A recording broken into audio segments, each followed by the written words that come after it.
It's me, Mr. P, for Chapter 2 of Snoop. Thanks for joining. My wheelchair skills are improving, but only because they couldn't get any worse.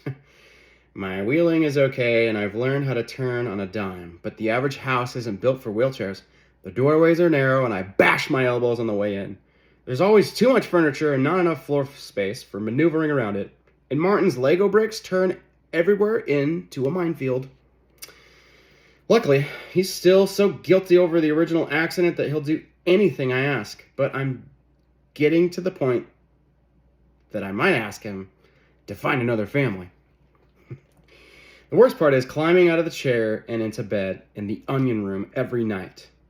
Let's just say it isn't very dignified. Plus, if I forget to set the brake on the wheelchair, it rolls away and I end up flat on my face on the floor, sometimes with a bloody nose.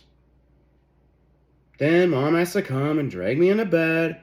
Martin could help, but I don't let him touch me. In the hospital in Colorado, they had a poster that said there are 206 bones in the human body.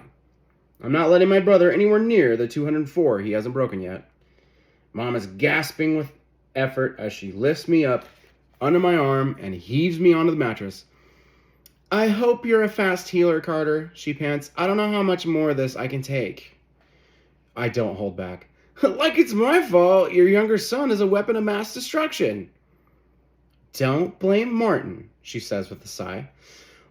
What was your father thinking leaving the two of you alone on the mountain? She pulls the wheelchair over and leaves it locked next to my bed. Come morning, I'm going to have to do the whole thing over again, and again, and again, for the next 2 months. She picks my phone up off the floor and hands it to me. That's the only silver lining in the black cloud of my injury. Since Dad brought Martin and me home from Colorado, I haven't heard a single complaint about my screen time. He said something vague about being mindful about moderation before heading back west. Still, I think even he suspected that separating me from my devices was not a good plan. My game console is set up in the onion room, and I've got my laptop down here too. On any normal night, Mom wouldn't be giving me my phone. She'd be snatching it back from me. But when screen time is your only connection to the outside world, taking it away is cruel and unusual punishment. Mom does have one warning, though. Don't stay up too late. You've got school in the morning. That's only 50% true. I was granted an extended spring break to give me time to get into wheelchair mode. But I'm not going back to school in person. It just isn't practical with my 2 broken legs, so it's been arranged that I'm going to do the next best thing. Virtual school. For the foreseeable future, I'll be attending all my classes via Zoom. That's another hidden advantage of my medical situation. I'm not a morning person. Sterling Township Middle School starts at 8:05, which means I'm usually out there sleepwalking the half mile to the building by 7:45 at the latest, rain or shine. But Zoom doesn't require a commute. All I have to do is click a link on my computer and presto, I'm in class. Plus, I've been excused from homeroom, so I'm fine to sleep in until first period starts at 8:25. Ethan Haruni is at my door by 7:15. The guy is my best friend, but he's really pushing it today. The only thing worse than getting up earlier than you have to do is doing it when it involves having to be wheeled to breakfast thanks to 2 broken legs. This better be good. I slurp at him through a spoonful of cornflakes. He lowers his voice to a confidential level. So, did you ask her yet? I'm supposed to appoint 2 student ambassadors to represent me at school and bring home whatever assignments and projects can't be sent in electronically. Ethan is my obvious first choice since we've been friends forever. For number 2, I've chosen Lacey D. Agostino, who I'm not that close to. To be honest, we're not technically friends. We're neighbors, and our moms are in the same pickleball league, but we're in a lot of classes together, and the truth is, I've had an insane crush on her since kindergarten. Even better than that, I reply. My mom asked her mom. That way, there's less chance she'll be able to say no. Smooth. Very smooth, Ethan agrees. Man, you're lucky. Why can't I get 2 broken legs? It's not all fun and games, you know, I assure him. You have to wear pajamas 24/7 because the casts don't fit in regular pants. And going to the bathroom? Forget it. I feel like an elephant trying to do Cirque du Soleil. I can't believe I'm going to be co-ambassadors with Lacey D'Agostino, Ethan remarks. I don't know if I've ever had the guts to even say hi to her. Ethan and I share everything.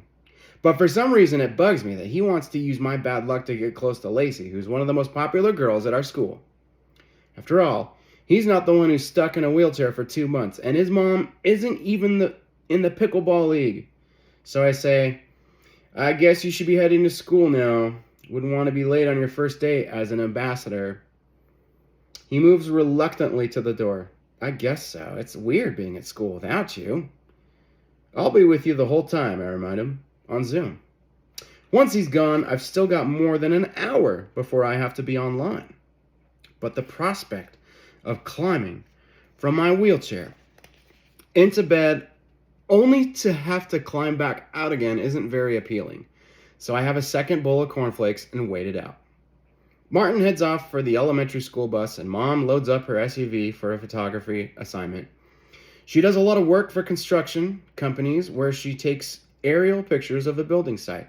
She has this really cool drone with a camera mounted on it. I love to go with her to help with the drone, but today is a school day, and even if it wasn't, a person with 2 broken legs isn't exactly who you'd pick to set out on a job. So, I'm by myself in the house when I start the Zoom call for my Period 1 class, Math. Mr. Grimes' face appears on my computer screen. I'm glad to see him. He's my homeroom teacher and a really good guy. Right on time, Carter. Sorry to hear about your accident. Everybody, say hi to Carter. He swivels the computer around and I get a view of my fellow students waving at me. Their expressions range from sympathy and concern to who gives a hoot to the superior smirk on the face of Maddox Miller. I note with some annoyance that Lacey is at the desk right next to Maddox. On the other side of the room, Ethan is waving like crazy as if he hadn't been standing in my kitchen barely an hour ago. I wave back, a little embarrassed by all the attention. Hi guys, at least my arms work. Mr. Grimes might be a great teacher, but math isn't any more interesting on Zoom than it is in real life. I suffer my way through the period, and pretty soon I hear the bell ring in the classroom. The teacher barks out the day's homework and turns back to me. Stick around a second, Carter. I'd like a word with you. Even though I'm excused from homeroom, I have to schedule regular check-in sessions with Mr. Grimes in order to make sure my remote learning is going well. Don't get me wrong, Carter, he explains. You've always been an excellent student, and this may seem like we're riding herd on you, but it's district policy.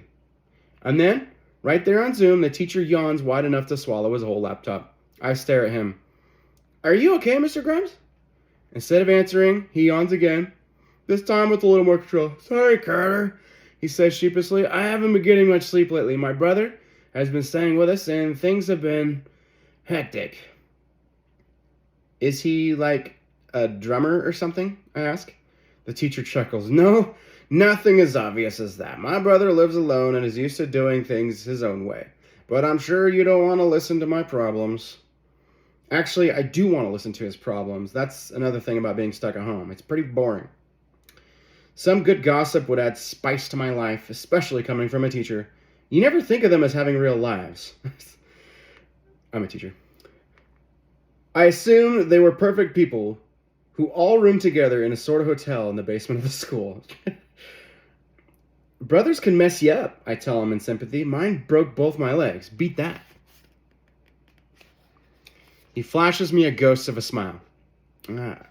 I can't. At least not yet. The bell rings again, signaling the end of the passing period. Well, I know you've got another class to get to. I'm sorry to hear about your accident, but we'll get through this together. Bye, Mr. Grimes. I end the call and click the link for second period. That is the end of Chapter 2. Thank you for joining me